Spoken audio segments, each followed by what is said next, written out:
Hi and welcome to Healthy Life Hacks. I'm Jennifer Jefferies, the present-day wise woman, a realistic naturopath coming to you from the surfing beaches of Australia. This podcast is for those of you who are wanting to really rock your life and health and live from a place of prevention. Let's get into today's episode. I love that modern medicine is finally catching up to what, as naturopaths and as in Chinese medicine, we've said for forever. And that's about the influence between how when we stress out, it puts out the fire in our belly and food stews instead of digesting. And so there's such a big link between our digestive system and our mental health and our stress. It's all connected. And it's only in the last few years that the medical profession has caught up and they've started talking about the vagus nerve. And something you mightn't realize is that the vagus nerve is literally like the body's highway to health. It's like this super highway, and it connects things like all our vital organs, heart and lungs and stomach and intestines, but it also absolutely connects through to our brain. It's huge. And so when we stress out, it's so easy for it to just get pinched, switch off, and it impacts all of those body systems. And so in this podcast, I want to talk about just really, break it down to simple language so you actually get the impact of what your vagus nerve is doing and why to look after your vagus nerve. So let's dive in. Okay, so the vagus nerve, the word vagus actually comes from the Latin word wandering, and it perfectly describes what this nerve does. It literally kind of meanders a path all the way throughout our body. It's one of the longest nerves in our body. So imagine it's like a two-way street, and so it's sending messages between our brain and all the different organs all the time, and it's a constant conversation. Signals going backwards and forth, and then your body going, okay, what do I need to do with that signal? So, your heart's racing or your gut's off or how's your breath, all those kind of things. And even our moods are impacted. So what I want to do is I want to break down about some ways that you can keep that rhythm in the vagus nerve, okay?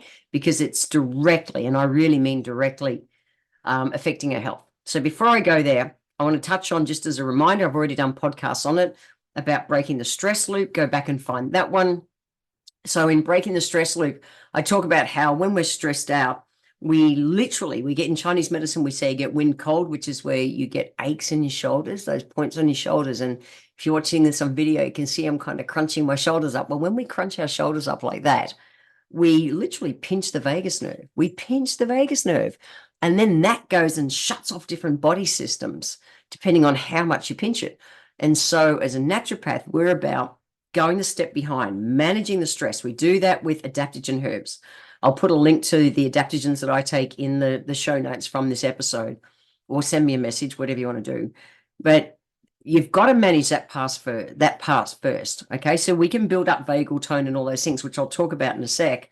However, prevention's the best thing. So if we can get our body to be more adaptive to stresses that are going on, there's going to be less chance of that nerve getting pinched. So I just wanted to clear it up first. Go back and listen to the episode I did on breaking the stress loop.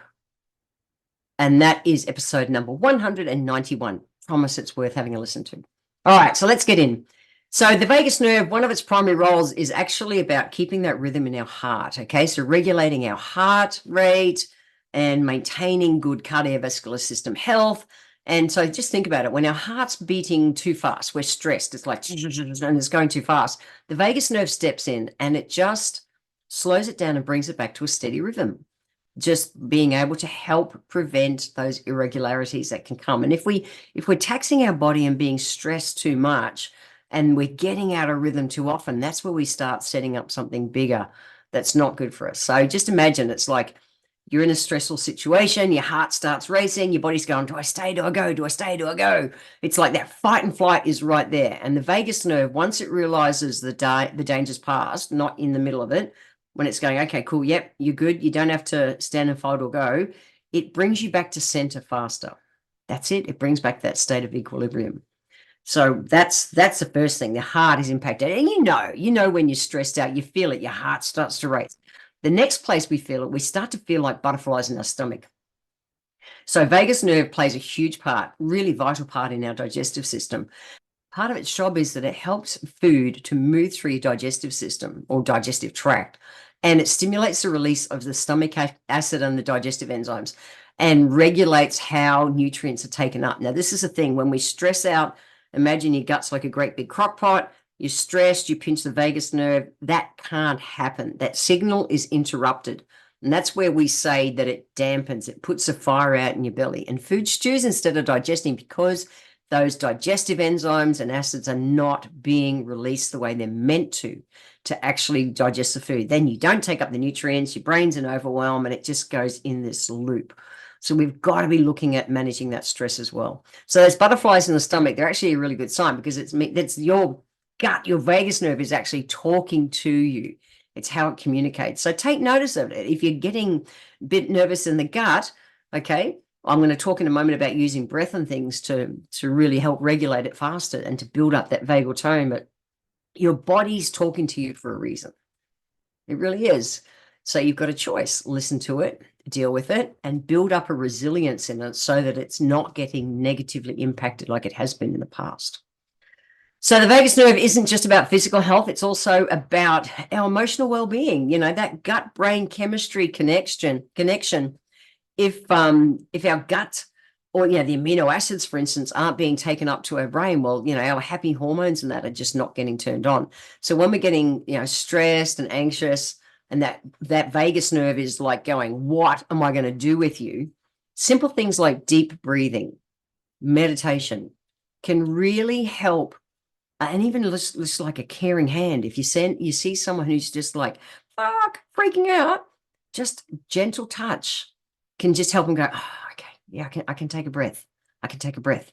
When we do that, they help to stimulate the parasympathetic nervous system, which then allows those calm effects to start moving through our body, and the vagus nerve can go, okay, yep, got it.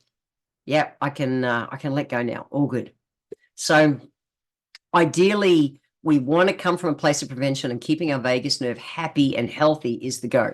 So there's this thing called vagal tone, and the vagal tone is that activity of the vagus nerve being able to be like in closer to a constant. And the world is not perfect. The world is not just like wonderful and easy all the time. It's not.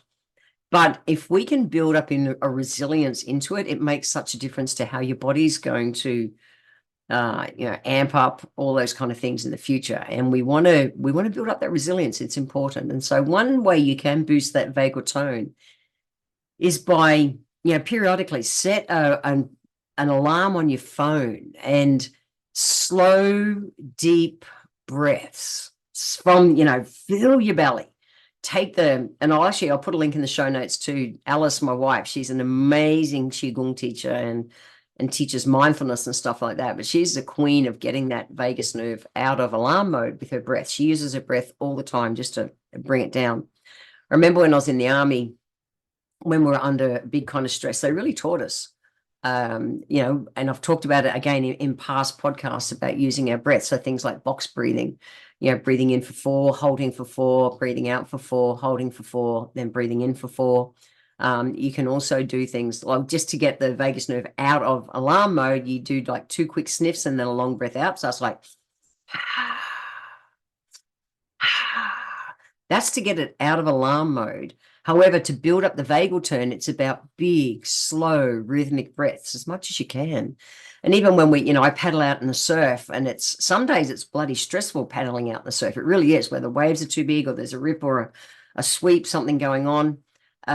You get out back and it's kind of like heart's racing, breathing short, and the body's in like, fuck, this is big. And so through doing ocean confidence workshops and stuff, I've learned the same thing. Basically, deep belly breaths allows your shoulders to come down and get that pinch off the vagus nerve, and just helps it to, over time be working better. So any exercise or movement you can do that encourages you to be able to work with deep breaths is going to be a bonus. So gentle walking, yoga, qigong, tai chi, they're all linked to using your breath. So calming and controlling your breath, using deep belly breathing, using all your lungs, helps to bring vagal tone back. But remember, if you're in an alarm state, And like, I was at the dentist yesterday, for real. I'm not the biggest fan of the dentist, and I've got the coolest, most lovely dentist on the planet. She's so caring. However, I've never had fun at the dentist, and I was having some work done on my teeth, and I went, just give me a minute. And I did the 2 sniffs in, deep breath out.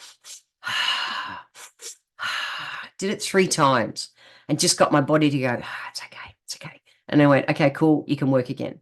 I just use it. You build these kind of things up as a default so that when you're under stress, your body goes, that's right, yep, breathe. Do it when you're not stressed, to build it as a default that you can build on. And the bottom line is, anytime or anything you can do to bring moments, yes, moments of calm and relaxation into your day, again, it builds a resilience, a stronger baseline to work from. So whether you're, meditation, I'm into chanting and meditating that way, listening to soothing music. And I know some of you are going to go, yeah, Jen, but I'm a heavy metal rocker, and I am a rock chick for forever. However, I know what it does to my nervous system to listen to more calming, peaceful music as well. So mix it up. I promise it's worth it. And just taking a moment like this, the dentist is doing a thing, and it's like, I just need a minute, let my body come back to center. And then I knew I was able to keep going on with what she was doing. So really looking to support vagal tone long-term, and also just deal with what's going on, like live right there, right and then. So think of it that it is like a super busy highway. The messages are going all the time. Your body's trying to give you hints, but if you just keep soldiering on and powering on, and not listening to it, it will stop you. It will. Like a Mack truck, it's going to slap you, and you're going to go, okay, I'm out. But we can regulate our heart, our digestive system, and then that gives an influence on our moods and emotions, how we deal with stress. It's just this loop. We want to break the loop. So wherever you can, take the deep breaths. I promise setting an alarm on your phone is an awesome way to start. Taking your time eating your meals. Laughing. I've said on so many podcasts, breaking that stress loop, getting the body out of adrenal survival mode, is good food, good rest, and good play. We also need to laugh and just do things to help your body just go, yep, I've got it. I can do this. That's it. So that's really simplified terms. There's so much information out there on the net, what everyone's doing nowadays on all the big chunky bits of what the vagus nerve is. But I like to break things down into layman's terms, because at the end of the day, you just need to know, okay, my body's, I've got butterflies in my tummy. Great. Breathe deep. Go for a walk around the block. Do the 2 deep breaths in, 1 breath out. Do what you need to do to get out of alarm mode. Listen to the signals. Your heart's racing, your belly's in a knot, you're in overwhelm, your brain's just going flat out and you just can't process it. Stop. Do the breaths. But also think about coming from that place of prevention with vagal tone to build up your resilience so that you can deal with it differently in the future. You will, I promise, change your default if you're consistent in the actions with building that up. I hope it's a help. I love so much that the Western world, the medical system is actually talking about the vagus nerve nowadays, where it's something that traditional medicines, natural therapies have always considered to be such a vital part. It's all good. I'm happy that I'm very grateful and happy that they've caught up with the way that we think.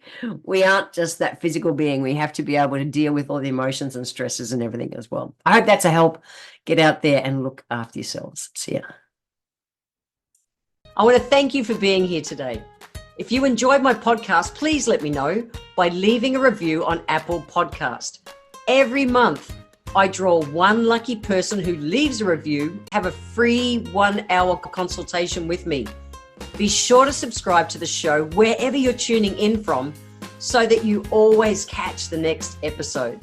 I welcome your emails, and you can write to me at podcast@healthylifehacks.com.au. Until next time, remember, when it comes to life, live it, love it, and get on with it.